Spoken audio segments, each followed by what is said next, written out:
Hey, comment ça va? En 2017, l'armée de l'air des États-Unis a lancé sa bombe la plus puissante sans ogive nucléaire dans une province reculée d'Afghanistan. Officiellement, ils ont dit avoir attaqué une base importante d'insurgés dans la région, mais des rumeurs ont émergé sur quelque chose de plus qui serait arrivé avant le bombardement. La véritable histoire a commencé avec les pilotes Kate et Johnson de la Royal Air Force, survolant l'Afghanistan sur le chemin du retour lorsqu'ils ont été attaqués par un groupe d'insurgés et leurs avions ont été touchés. Tous deux ont éjecté leur siège et, en touchant le sol, Kate a rêvé de sa mère et de son fils. Elle tenait fermement un médaillon. Balion avec leur four. Quelques secondes plus tard, Kate a été réveillée par Johnson, qui lui a demandé de faire la morte pendant qu'il se retournait pour tirer sur les insurgés. Malheureusement, il a été tué rapidement. Quand un des hommes s'est approché pour vérifier Kate, elle a eu sorti son arme, a tué l'homme et l'a utilisé comme bouclier pour éliminer que sont les autres.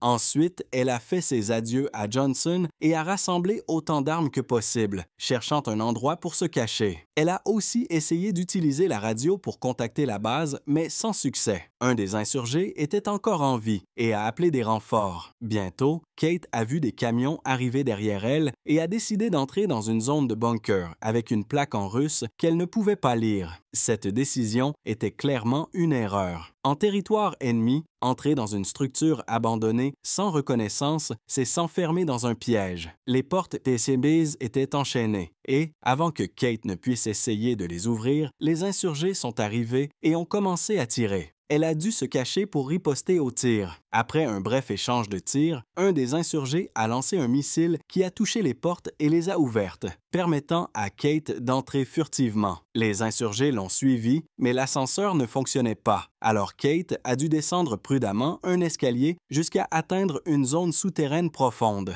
Là, elle a trouvé plus de plaques en russe, plusieurs lits, une rangée de masques à gaz et le corps de quelqu'un qui semblait être un scientifique. Sur une table, il y avait des notes étranges en russe et une clé USB que Kate a décidé de prendre avec elle. Les insurgés sont aussi descendus et ont trouvé des objets quotidiens comme un réfectoire, ce qui indiquait que les personnes qui étaient là étaient parties à la hâte.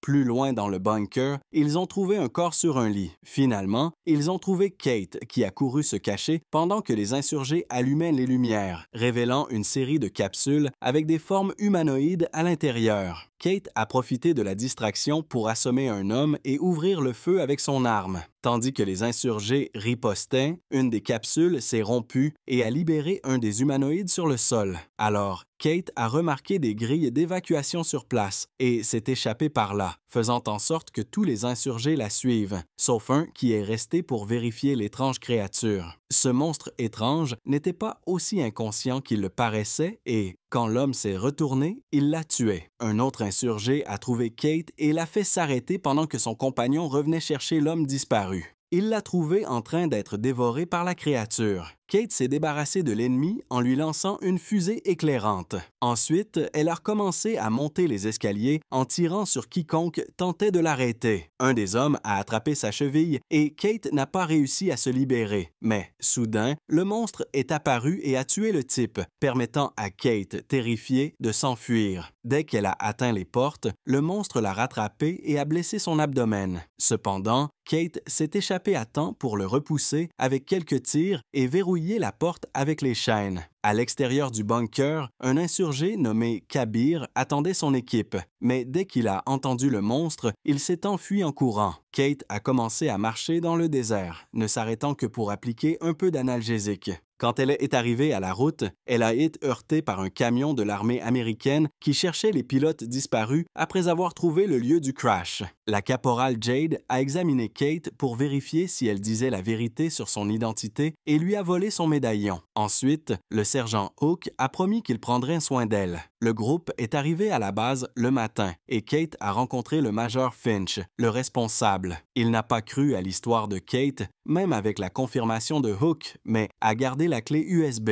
Finch aurait dû prendre le rapport de Kate au sérieux dès le début. Ignorer une alerte d'un officier expérimenté sur une menace inconnue était une grave erreur de leadership. Après que Kate soit sortie de la tente, Finch a appelé ses supérieurs pour signaler une activité inhabituelle dans la région. Il a hésité à ouvrir une lettre qu'il a reçue. Pendant ce temps, d'autres soldats ont amené Kabir pour un interrogatoire. Kate s'est approchée de Jade pour récupérer son médaillon. Jade a nié la voir et a commencé une bagarre qui ne s'est terminée que lorsque Hook lui a ordonné de rendre l'objet. Alors, Hook a expliqué que cette équipe était composée de parias. Jade était kleptomane, le docteur Wilkes avait été toxicomane et Finch avait perdu un meilleur poste pour avoir endossé la responsabilité d'une erreur commise par Hook. Après, Kate a cherché Wilkes pour examiner sa blessure et il a admis qu'elle ne semblait pas avoir été causée par une balle. Kabir était dans la même tente mais ne répondait pas aux questions de Kate.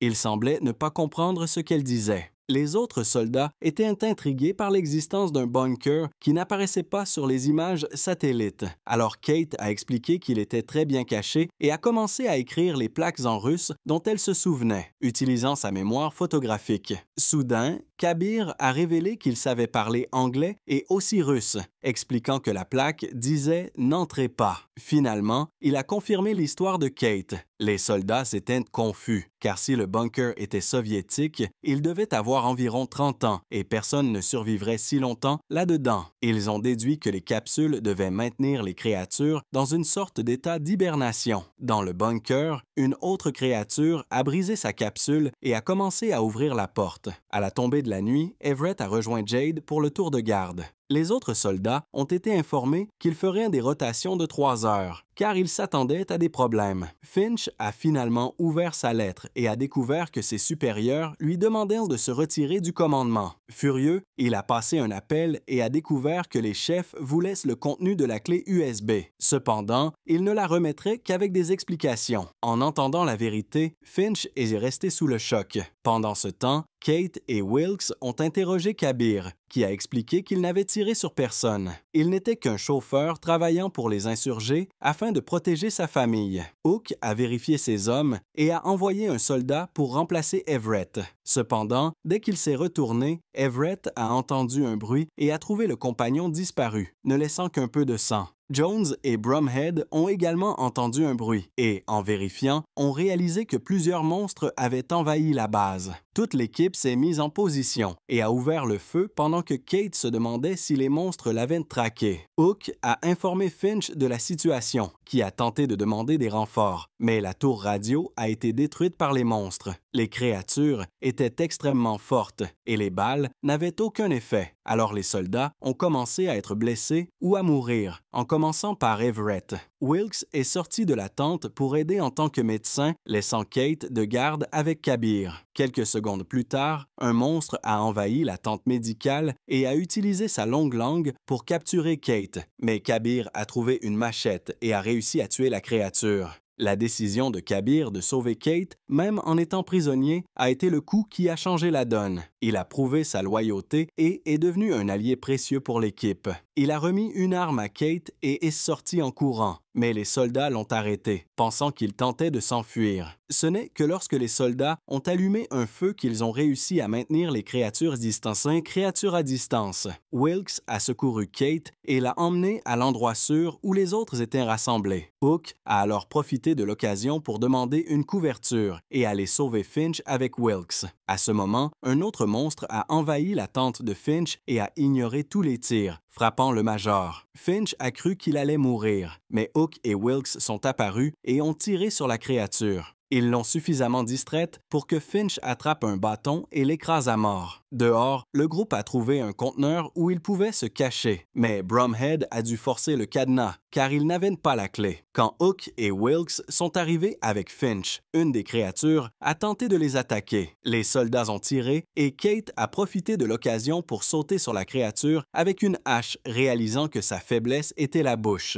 Il y avait encore plus de monstres qui arrivaient, alors dès que le trio est revenu, tout le monde est entré dans le conteneur et a décidé d'attendre jusqu'à l'aube. Les soldats se méfiaient de Kabir, mais Kate a souligné qu'il lui avait sauvé la vie et il a finalement révélé ce qu'il savait. Il a raconté qu'il n'était même pas né quand les Russes ont envahi, mais son peuple savait que la guerre arriverait. car une étoile est tombée du ciel et a secoué la terre. Son père lui a appris à se battre et, vers 1998, les forces afghanes ont commencé à inverser la tendance. Le village avait de l'espoir jusqu'à ce que des gens commencent à disparaître pendant la nuit. Et parfois, ils trouvaient des corps le matin qui semblaient avoir été attaqués par un ours. Son père a essayé de chasser l'animal, mais quand les Soviétiques se sont retirés, les attaques ont cessé. Le village a perdu 46 personnes et son père n'est jamais revenu. Le lendemain matin, le groupe a quitté le conteneur et a découvert que les corps de leurs amis avaient disparu. Wilkes a examiné une créature morte et a remarqué que ses dents étaient rétractables et alignées en rangées, comme celles d'un requin. Sa peau était épaisse, fonctionnant comme une armure. Il y avait de la bave sur la table parce que le monstre fondait sous la lumière du soleil. Comme la peau était très dure, Wilkes a utilisé une perceuse pour examiner l'intérieur et a été choqué de découvrir des organes humains. Finch a décidé de dire la vérité et s'est excusé auprès de Kate, expliquant que ses supérieurs avaient toujours su pour le bunker. En réalité, l'étoile que le peuple de Kabir a vue était un vaisseau spatial. Les Soviétiques ont envahi l'Afghanistan uniquement pour le récupérer, et la guerre était un écran de fumée. Les extraterrestres ont été utilisés dans des expériences, et les créatures étaient le résultat de la fusion d'ADN humain avec de l'ADN extraterrestre.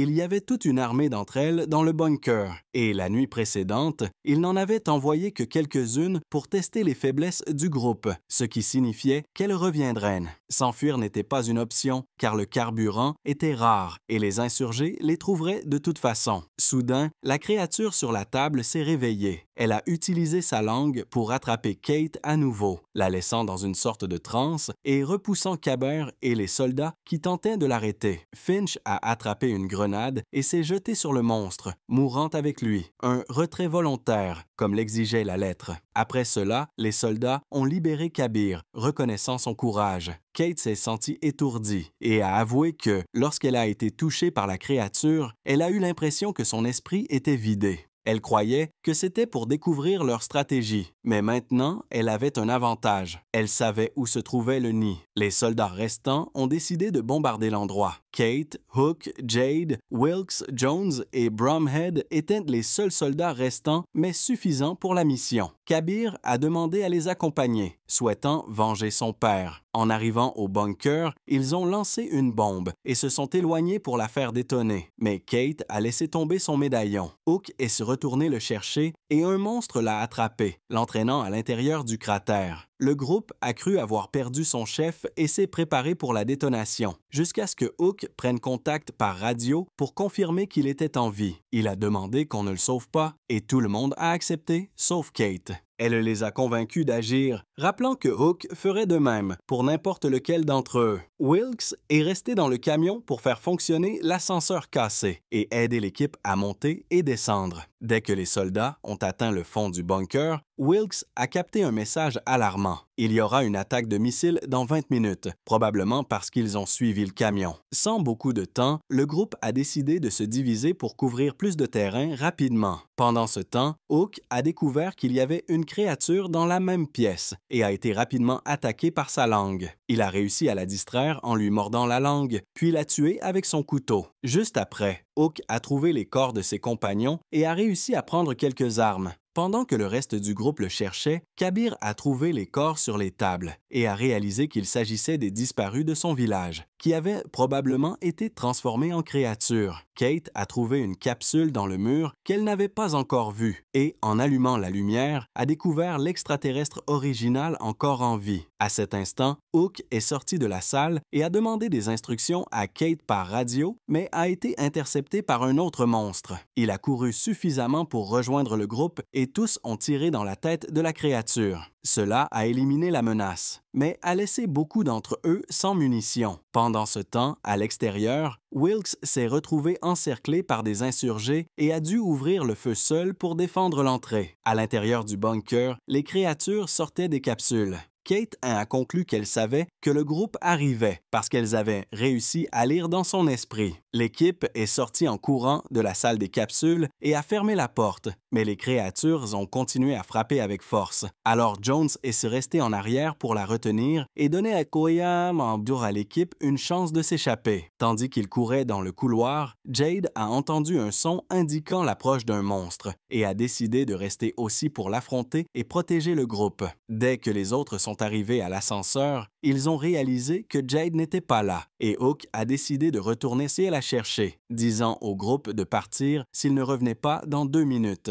Jade a attiré la créature jusqu'au réfectoire et, après un intense échange de coups, a réussi à la vaincre.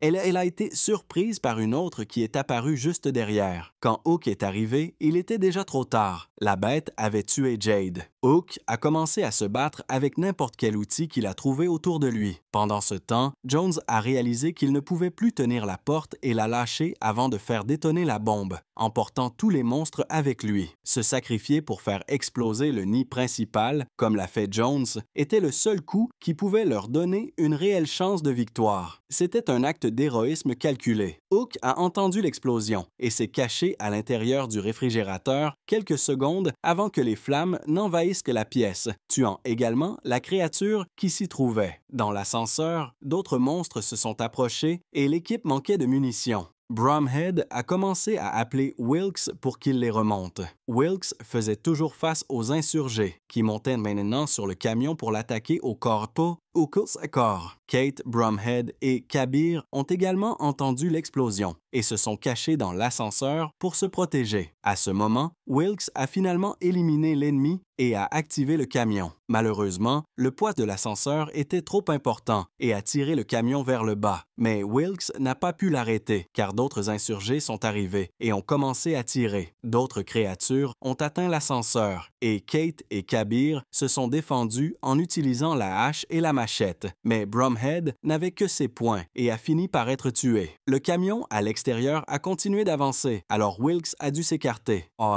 Il a vu le camion tomber. Kabir a vu le camion s'approcher et a dit à Kate de sortir de l'ascenseur pendant qu'il distrayait les créatures. Ainsi, quand le camion a finalement chuté, Kabir est mort avec tous les monstres. La série de sacrifices, bien qu'héroïque, a montré un défaut de planification. La mission de sauvetage n'aurait pas dû coûter la vie à tant de soldats. Wilkes a été capturé par les insurgés, tandis que Hook est revenu aux côtés de Kate avec une créature juste derrière. Ensemble, les deux soldats se sont accrochés au câble de l'ascenseur. Les fils les ont tirés rapidement vers le haut avec un tir précis de Hook. Dès qu'ils ont atteint la surface, Kate et Hook ont tiré sur les insurgés, sauvant Wilkes quelques secondes avant qu'il ne soit tué. À cet instant, un avion est apparu dans le ciel et a lancé un missile. Alors le trio a poussé un homme hors d'une voiture et a volé le véhicule pour s'échapper de la région. L'explosion ne les a pas atteints, mais a poussé la voiture hors de la route.